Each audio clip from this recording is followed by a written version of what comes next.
10월 28일 수요일 모닝 미팅 시작하겠습니다. 애널리스트 외부 일정 관계로 순서를 좀 바꿔서 먼저 고려아연 변종만 위원 발표해 주세요. 네, 실적 관련된 내용이라서 간단히 말씀드리면요.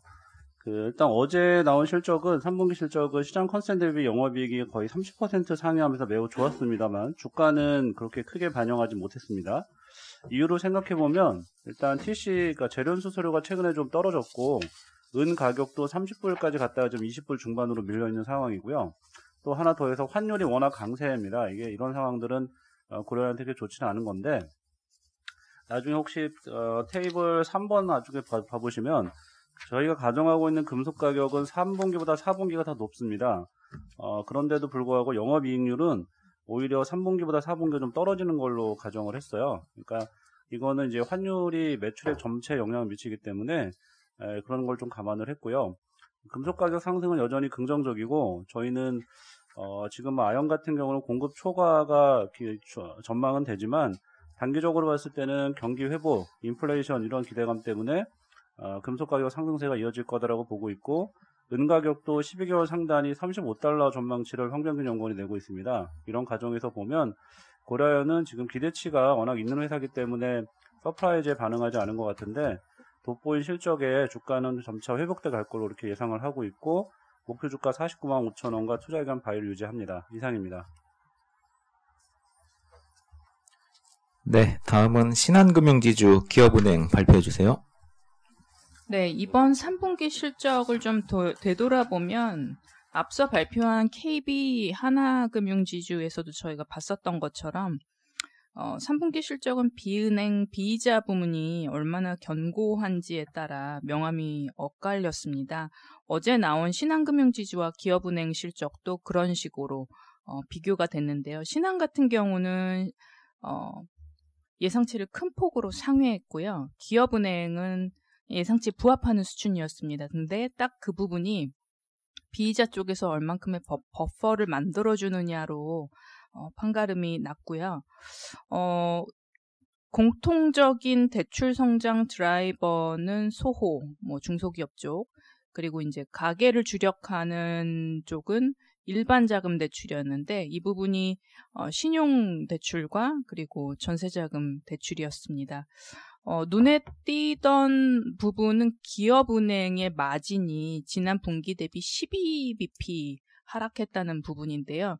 이 부분이 저희가 지속적으로 하이라이트 해왔던 정책은행으로서의 한계, 즉 이러한 위기 상황에서는 결국엔 내셔널 서비스를 할 수밖에 없기 때문에 기준금리 인하 여파뿐만이 아니라 이건 모든 은행이 공통적으로 겪는 거지만 이 초저금리 대출 집행 영향을 피할 수 없었던 부분 이런 부분이 좀 위크니스가 아닐까 그렇게 생각하고 있습니다. 기업은행에서 나왔었던 컨콜의 이제 질문 중에 가장 집중된 부분은 도대체 마진 하락은 언제 멈출 수 있는 거냐? 경영진은 홉풀하게 4Q에 어느 정도 이제 안정화된다라고 했지만 그 부분이 사실 2분기, 3분기 계속 지속돼서 나왔었던 얘기라는 걸 감안했을 때는 이 코로나 사태가 안정되기까지는 저희가 조금 더 관망을 해야 되지 않을까. 그리고 기업은행이 이 대출을 지속하기 위해 올 한 해 제3자 배정 유증을 좀 했었는데요. 그런 것 때문에 DPS도 희석될 가능성이 있다는 부분 염두에 둬야 될 것 같고요. 신한 같은 경우는 실적 내용은 다 좋습니다. 다만 이 사모펀드 이슈 관련해서 사태가 추가적으로 악화될 수 있느냐 없느냐 그리고 분쟁 조정위원회 결정 이런 부분이 언설턴티로 남아 있어서 그런 부분은 이제 주가의 오버행이지만 기본적으로 실적의 내용 자체는 양호했음을 알려드립니다. 이상입니다. 네, 다음은 원래 순서대로 돌아가서 경제 코멘트 발표해 주세요. 네, 어제 나온 한국 3분기 GDP 코멘트 드리겠습니다. 일단 시장 전망보다 잘 나왔고요. 전기 대비 1.3% 전망됐는데 1.9% 나왔습니다. 소비가 이제 마이너스 기여도로 1분기만에 다시 전환을 했고요. 그다음에 이제 설비 투자 좋았고요. 수출이 제일 좋아서 이제 민간 성장을 좀 이끌었다라고 보면 되는데 2008년 4분기 이후에 가장 높은 순수출 기여도를 기록했다라고 생각이 됩니다. 지금 저희 전망이 좀 바뀌었는데요. 실제 3분기 전망이 좀 잘 나오면서 올해 연간 성장률 전망 기존 마이너스 1%에서 마이너스 0.8%로 0.2%포인트 상향을 합니다. 일단 수출 물량 증가율이랑 우리나라 GDP 궤적이랑 비슷하다라고 보시면 되는데 계속 이제 5월에 마이너스 20%까지 내려갔던 게 9월 기준으로 플러스 전환했다라고 보고 있고요. 결국은 소비 개선이 3분기에서 4분기로 좀 미뤄지면서 4분기 성장률도 좀 나오겠지만 연간으로 볼 때는 사실 조금 올라가는 그림을 예상을 하고 있고요. 2021년도 전망도 2.5%로 0.2%포인트 좀 올렸다라고 봐주시면 될 것 같습니다. 이상입니다. 네, 다음으로 미국 주식 스팟 코멘트 조현주 연구원입니다. 네, 어제 대법원 에이미 코니 베럿 대법관의 인준안이 통과가 되면서 미국 연방 대법원은 보수 성향이 이제 6명, 진보 성향이 3명으로 재편되었습니다. 이 이벤트가 좀 중요한 이유는 일단 첫 번째로 마지막 토론회 이후에 트럼프 지지율이 조금 올라왔습니다. 41%대에서 43%대로 올라오면서 이제 바이든과 트럼프의 지지율 격차가 6%포인트 정도밖에 나지 않는다는 점에서 이렇게 격차가 나지 않으면은 이제 트럼프가 굴복을 하지 않을 가능성이 있다라는 부분이고요. 두 번째는 우편 투표율이 굉장히 높다라는 겁니다. 2020년 사전 투표가 한 5천만 명 정도가 됐었는데요. 거기서 70% 3,005만 명 정도가 우편 투표로 진행이 됐습니다. 우편 투표 같은 경우는 이제 논란의 여지가 있을 수 있는 이유는 일단 첫 번째로 투표용지를 이제 싹쓸이해서 선거 부정을 할 수 있는 위험이 높아지고요. 두 번째는 서명이 없거나 서명이 일치하지 않거나 아니면은 데드라인에 도착하지 않아서 유효 투표가 인정되지 않는 논란이 있습니다. 그래서 이런 두 가지 이슈로 인해서 트럼프가 이 부분을 대법원에 소송을 할 가능성이 높아지고요. 그래서 올해 같은 경우는 이제 경합주 내에서 만약에 투표 차이가 바이든과 크지 않거나 아니면은 우편 투표율이 높을 경우에는 재선거를 하자라고 주장을 할 수가 있고 그 부분을 이제 대법원에 소송을 할 수가 있기 때문에 현재 보수 성향이 6명인 부분이 불확실성을 좀 높이는 요인이다라고 생각하실 수 있겠습니다. 다음 페이지 제가 그 자료에는 일정을 좀 적어놨는데 우편 투표 마감일이 이제 주별로 좀 다릅니다. 원래는 11월 3일까지 우편 투표가 도착을 해야 되는데 캘리포니아 같은 경우는 11월 20일에까지 우편 투표를 받겠다라고 했고 일리노이나 뉴욕 같은 경우도 11월 17일, 11월 10일 이렇게 주별로 우편 투표 데드라인이 다르기 때문에 대선 결과가 만약에 우편 투표가 지연될 경우에는 11월 20일까지도 결과가 안 나올 수도 있다. 이 부분은 좀 고려를 해야 된다라고 보고 있습니다. 이상입니다. 네, 질문 없으시면 산업기업 분석으로 넘어가겠습니다. 삼성 SDI 고정우 연구원입니다. 예, 3분기 리뷰입니다. 3분기 실적 어제 이제 발표가 되었는데요. 이제 시장 기대치를 상회를 했습니다. 예, 사업 부문별로 보면 소형전지는 이제 신규 스마트폰 출시 효과가 있었고요.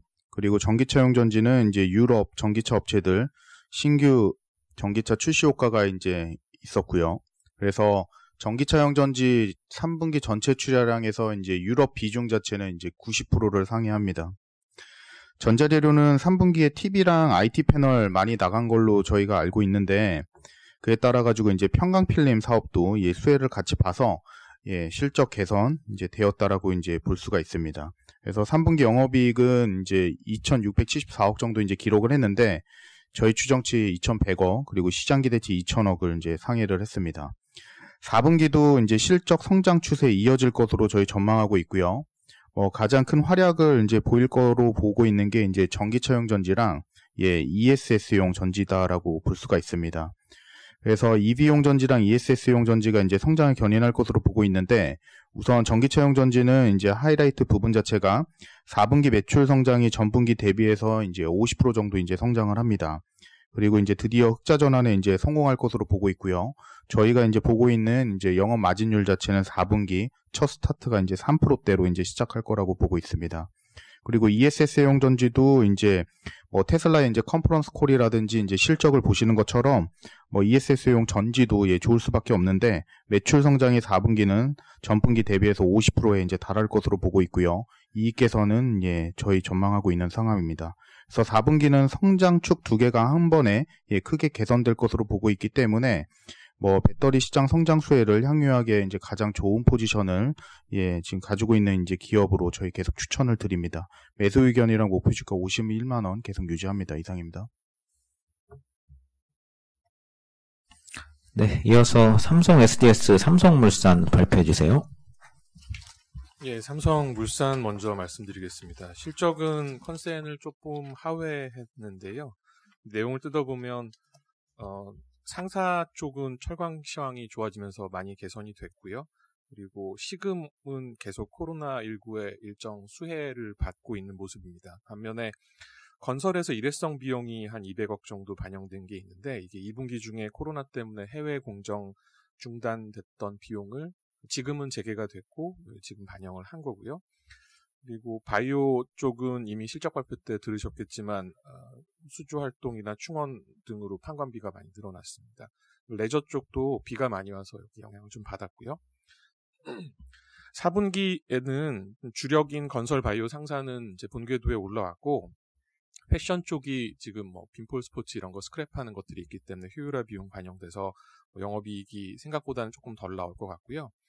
연간으로 봤을 때는 올해는 영업이익 작년 대비 플랫, 내년에는 한 50% 가까이 성장하는 실적 모멘텀이 기대가 되고요. 지금 밸류에이션은 엊그저께 좀 올랐음에도 불구하고 NAV 대비 할인율 57%입니다. 지배구조 수혜는 지속적으로 계속 받을 거라고 보고 있고요. 우선은 주주일가 지분 32% 변화 없을 전망이고 그리고 상속세 지원 마련을 위해서 배당 지급을 확대할 겁니다. 배당 정책은 얼마 전에 이미 발표를 했던 것처럼 배당 수입에서 60에서 70%를 주겠다. 그리고 2,000원을 하한선으로 하겠다라고 했는데 결국 삼성전자가 배당을 많이 주게 되면 그거 받아서 다시 배당을 주겠다라는 얘기로 이해를 하시면 좋을 것 같고요. 그리고 또 한 가지는 이건 계량화하기는 어려운데 이건희 회장 별세하고 이제 건국 이후 최대 규모의 상속세 납부가 이어지면 여론 조성이 좀 우호적으로 되면서 지금 재판 관련된 불확실성이 좀 일정 부분 해소가 되지 않을까. 사실 이 부분이 밸류에이션 발목 잡았던 가장 큰 부분이기 때문에 주가에는 도움이 될 수 있다고 보고 있습니다. 다음 SDS이고요. 여기는 실적이 또 잘 나왔습니다. 물류 BPO가 말씀드린 대로 삼성전자 실적 잘 나온 것들, 물동량 늘어난 것들이 있고요.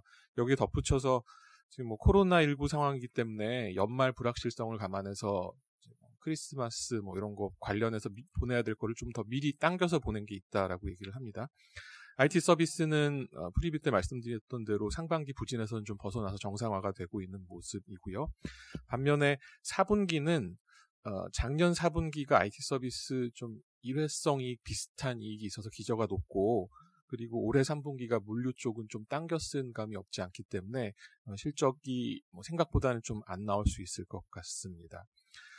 큰 틀에서는 중장기 디지털 전환 가속화 수혜는 계속될 거라고 보고 있고요. 지금 순현금이 4.1조 원까지 늘어난 상황이기 때문에 M&A는 언제든지 할 수 있습니다. 하지만 지배구조 이슈 관련해서는 일종의 피해주라고 볼 수 있는 상황이고 대주주 보유 지분 17%는 처분을 할 걸로 보고 있고 이 오버행 불확실성이 분명히 있습니다. 다만 주가가 어저께 그저께 이렇게 상승하는 모습을 보여줬던 거는 일단 시장의 기대가 상속세 재원을 마련하려면 얘도 좀 키워서 팔아야 되는 거 아니겠느냐. 그리고 상당히 큰 지분인데 그냥 나 몰라라 하고 던지고 뒷수습을 안 하지 않겠느냐 하는 이런 기대감이 일정 부분 있는 것 같고요. 팔고 나가도 전자하고 물산이 1대주주, 2대주주로서 40% 정도 들고 있으니까 요것만 좀 버티면 된다. 이런 생각들이 분명히 있는 것 같기는 합니다. 이상입니다. 네, 다음은 바이브 컴퍼니 백준기 위원입니다. 네, 오늘 상장하는 회사고요. 이전에 제가 솔트룩스라고 하는 인공지능 회사를 한번 발표드린 적이 있는데 비슷한 회사라고 생각하시면 되겠습니다. 일단은 이 회사의 좀 비즈니스를 좀 설명을 좀 드리면요. 이 회사는 AI 플랫폼 소피아라고 하는 플랫폼 비즈니스를 하고 있는데 조금 이제 구체적으로 들어가면 4가지 정도 서비스를 하고 있습니다. 이 소피아 안에서는 이제 빅데이터 분석해서 인사이트 발굴하는 게 이제 썸트렌드라고 하는 거고요. 제품 매출 브렉다운으로는 한 30% 정도 하고 있고요. 그리고 예측 탐지 통해 인력 소모를 이제 최소화하는 게 AI 솔버라고 하는 거고, 요게 한 40% 좀 넘습니다. 그래서 앞에 썸트렌드랑 AI 솔버 두 개가 매출에 이제 많은 부분을 차지를 하고 있는데, 썸트렌드 같은 경우에는 이제 뭐 예를 들어서 저희가 포털 사이트에서 뭐 이렇게 검색을 하면 그에 따른 이제 연관 검색어들이 이렇게 도출이 되는 것처럼, 이 썸트렌드는 예컨대 썸트렌드 안에 있는 검색창에서 제가 뭐 설화수를 검색을 하면 이제 마인드맵 예전에 해보셨으면 아시겠지만 이 단어에 대한 여러 가지 이제 관련된 검색어들이 뜨는 거거든요. 그래서 뭐 설화수를 치면 엄마 화장품, 뭐 비싸다, 뭐 이런 것들이 나오는데, 이런 이제 단어들이 긍정적인 단어인지 부정적인 단어인지 이제 체크를 해주고, 거기에 따른 마케팅에 활용할 수 있는, 비즈니스 인텔리전스에 활용할 수 있는 그런 이제 기업들을 위한 솔루션이라고 생각하시면 되고요. 그리고 두 번째로 이제 AI 솔버를 아까 말씀드렸는데, 이 부분은 크게 이제 두 가지입니다. 첫 번째는 예를 들면 뭐 계약서를 이제 오류를 탐지한다거나, 그리고 보험 사기 같은 거를 이제 잡아낸다거나, 이게 다 이제 데이터를 모아서 AI 기반으로 잡아내는 거거든요.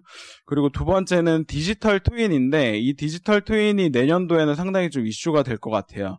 디지털 트윈은 현실 세계에 있는 이런 뭐 건물의 위치라든지, 그 다음에 뭐 다리, 뭐 강물의 수위, 뭐 이런 것들을 새로운 디지털 세계에다 구현을 하는 거예요. 그러니까 예를 들면 홍수 사태에 대해서 저희가 실험할 수 없잖아요. 왜냐하면 뭐 비를 뿌릴 수도 없고.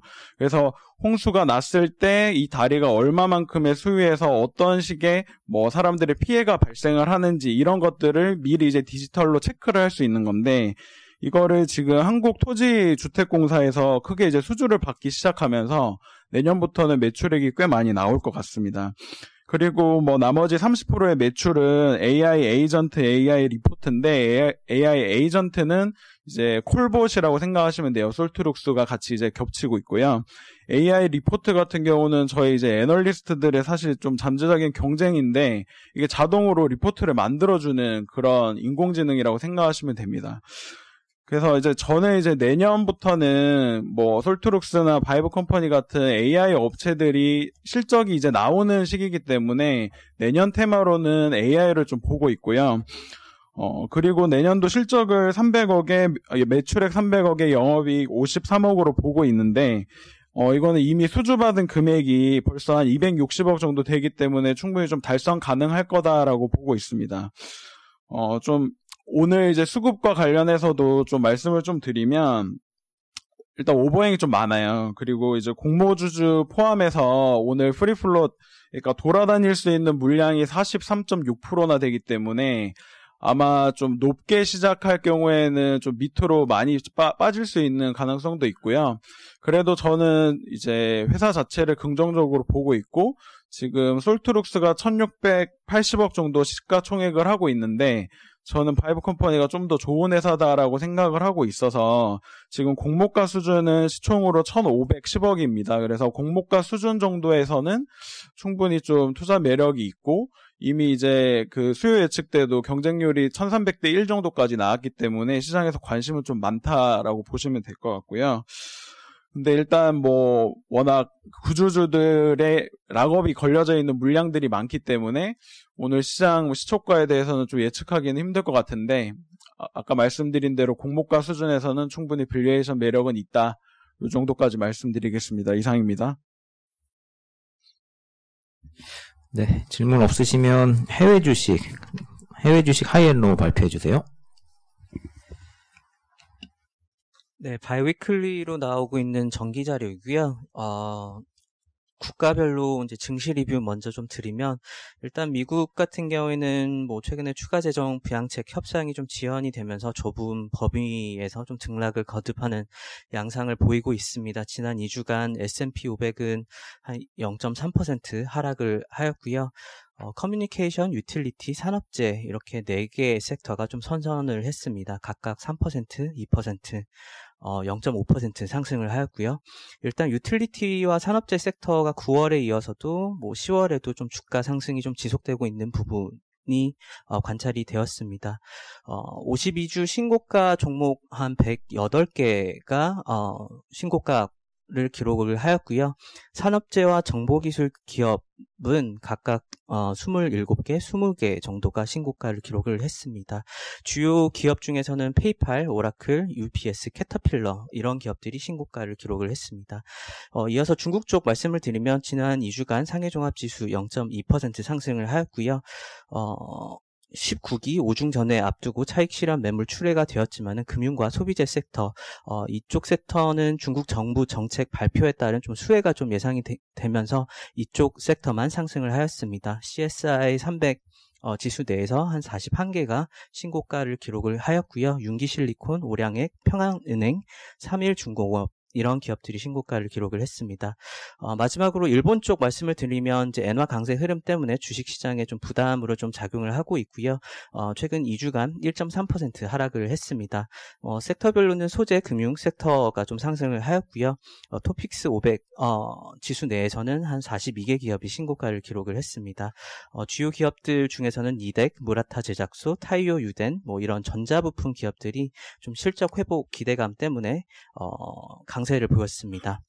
개별 기업 내용들은 자료를 참고를 해주시면 되겠습니다. 감사합니다. 네, 마지막으로 월간 글로벌 ETF 보고서 말씀드리겠습니다. 이번 달에는 최근에 이제 관심이 많은 ESG ETF에 대해서 주제를 다뤄봤고요. ESG가 워낙 최근에 관심을 많이 받고 있는데 ETF 역시 최근에 급격하게 증가하고 있습니다. 지난해 말 대비해서 9월 말 기준으로 약 2배, 순자산이 약 2배 증가한 98억 달러까지 올라왔고요. 근데 이게 아직은 전체 ETF 순자산 총액의 1.5% 수준이기 때문에 아직은 이 성장 여력이 상당히 더 많이 있다. 이렇게 보시면 될 것 같습니다. 올해 수익률도 상당히 우수했는데요. 자료 9페이지를 보시면 이 ESG 중에 이 환경 관련된 ESG ETF의 성과가 압도적으로 우수해서 특히나 이 환경 쪽에 이 수익률과 그리고 이제 관심이 굉장히 높은 상황입니다. ESG ETF는 결국은 이 패시브 투자 상품이기 때문에 ESG 지수를 추정하게 되는데요. ESG 지수는 브로드 ESG, 즉 ESG를 통합해서 기존의 어떤 시장 지수 대비해서 크게 이 추적 오차가 발생하지 않는 방향으로 자산이 많이 몰리고 있는 상황입니다. 그래서 주요 ETF로는 미국 주식시장에 투자하고 있는 ESGU, USSG 같은 ETF들이 대표적이고요. 선진국은 ESGD, 그리고 이머징은 ESG 같은 상품들이 많은 자금을 끌어모으고 있는 상황입니다. 최근 들어서 채권 ESG ETF도 상장이 되고 있고 자금도 들어오고 있는 상황인데 아직까지는 주식 ESG ETF 대비해서는 규모가 그렇게 크지는 않은 상황이고요.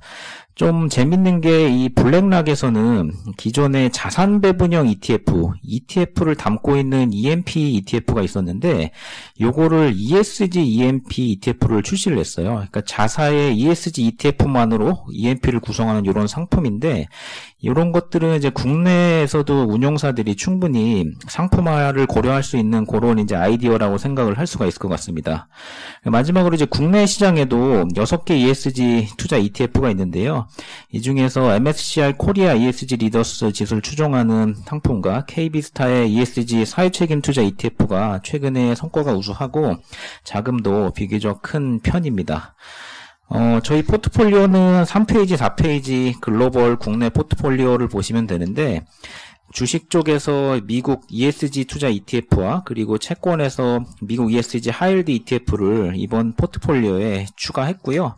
그리고 4페이지 국내 ETF 포트폴리오에도 한국 ESG ETF도 추가를 했으니까 참고 부탁드리겠습니다. 이상입니다.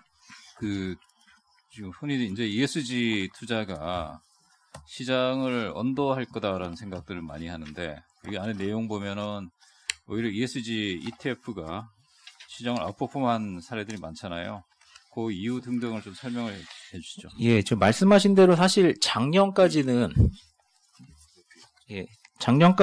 이 ESG의 성과에 대한 우려가 상당히 많았는데 일단은 9페이지 한번 보시면 이 주요 ESG ETF들 중에서 올해 이제 성과가 상당히 좋았던 걸 보시면 앞서 말씀드렸던 대로 이 환경 관련된 ETF들이 굉장히 성과가 좋아서 이 성과를 이끌었고요. 근데 그렇다고 해서 브로드 ESG ETF가 성과가 나쁘지도 않았습니다. 페이지 21페이지를 한번 보시면 왼쪽에 있는 차트가 선진국 시장에서 MSCI EAFE, 이게 선진국 지수인데요. 선진국 지수 대비 선진국 브로드 ESG 인덱스의 상대 성과 추이고, 오른쪽이 이머징 시장, MSCI 이머징 대비 이머징 ESG 인덱스의 상대 성과 추이인데, 이게 15년부터 사실은 우상향하고 있고, 선진국은 19년 이후에 우상향 폭이 커졌고, 이머징은 계속 우상향을 하고 있습니다.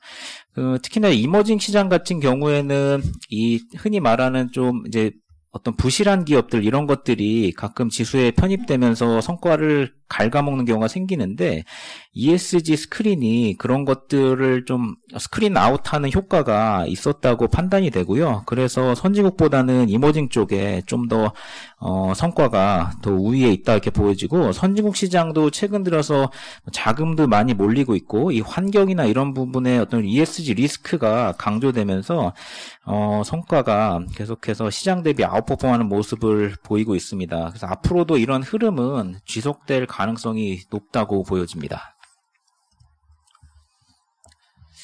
네, 질문 없으시면 오늘 준비된 자료 발표 마치겠습니다.